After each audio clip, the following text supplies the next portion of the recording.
It's time for President Obama to make good on his promise. The White House must stop dithering while America's armed forces are in danger. What Vice President Cheney calls dithering, President Obama calls his solemn responsibility to the men and women in uniform and to the American public. The latest verbal battle brewing between former Vice President Dick Cheney and the White House. The topic, President Obama's decision on what to do over the war in Afghanistan. Should he send tens of thousands of more troops? Here to debate the latest skirmish, we are joined by conservative pundit Coulter and Jamie Rubin, the former State Department spokesman for the Clinton administration. And let me begin with you. The point that Robert Gibbs was making yesterday at the White House briefing. Basically, he says, and he's backed up by some military officials who say the White House ignored Afghanistan for 7 years, and actually President Bush led a request for 30,000 troops sit on his desk for 8 months. Well, a couple of things. One thing, I do think it's kind of weird that Cheney, who has been described as Dr. Strangelove all this time, is suddenly being accused of, oh, you weren't paying attention to national defense in Afghanistan and Iraq. I think that's crazy. And I think more of what was happening was they were choosing the battlefield, and the battlefield they chose was Iraq, which is very good strategically, militarily for the United States military. As we're finding out now, not as bad as I think the Obama administration is claiming, but Afghanistan is a much tougher battlefield. How about that the 30,000 troops, a request for 8 months, didn't do anything? I think it was a good idea to have the world and the terrorists focused on Iraq and have them streaming into Iraq because that was good for us. We have strong air power there. Afghanistan, look, we took it. We had a presence there. I don't think he wanted to get them focused. But this guy, Obama, the president, his whole focus during the campaign was Afghanistan is the war of necessity. And now, this guy is like Hamlet. He has a timeline on the timeline.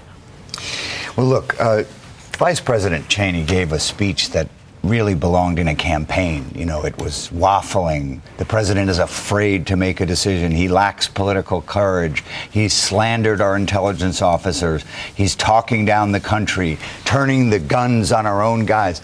This is undignified. The vice president is like one of those bullies who has graduated from school and can't help but get back into the schoolyard yelling taunts at those in the game. But how about the substantive? The substance is very clear. Vice President Cheney should have the dignity to not talk about Afghanistan. For 7 years, these people avoided making the hard decision about Afghanistan. They avoided the subject. They sent the best intelligence, the best military units, our diplomacy, all of that. The greatest strategic blunder moved off Afghanistan onto Iraq. And may say that's the right decision, but they've almost lost Afghanistan for us after 8 years, and now this is a subject they really shouldn't be talking about. Let's move to President Obama's decision, because I think the substantive point that the vice president was making is that the president came out and announced a brand new strategy in March after a review, and now is completely rethinking the strategy, a major course correction. And he says that sends mixed signals.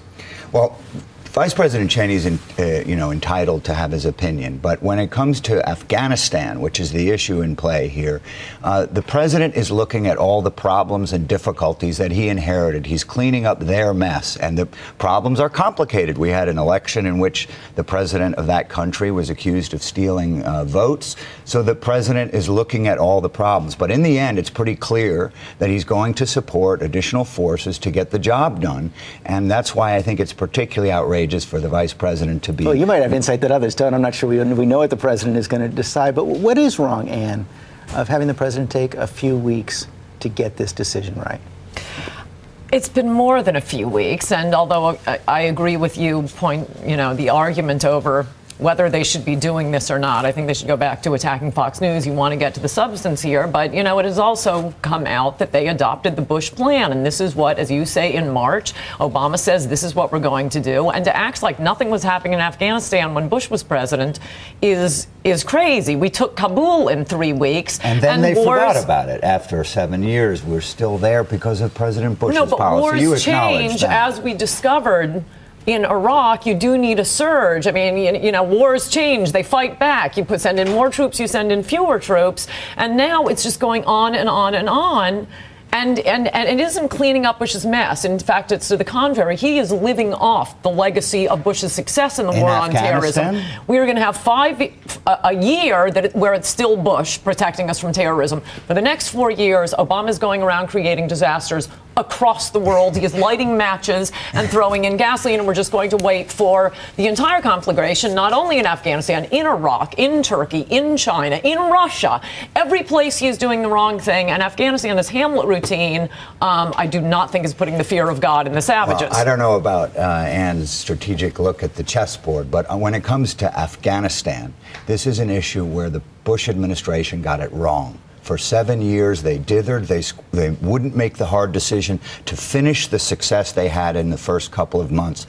And we, the United States, the American military, the Obama administration is having to live with that mess. Now, yes, it's hard, and I agree it's taking a lot of time to make those decisions. Well, you know what? We only have 15. But we really should focus on the fact that this was a Bush administration error. 10 seconds. I want to use the liberal line. What do you define as success in Afghanistan? You want regime change there? I don't think so.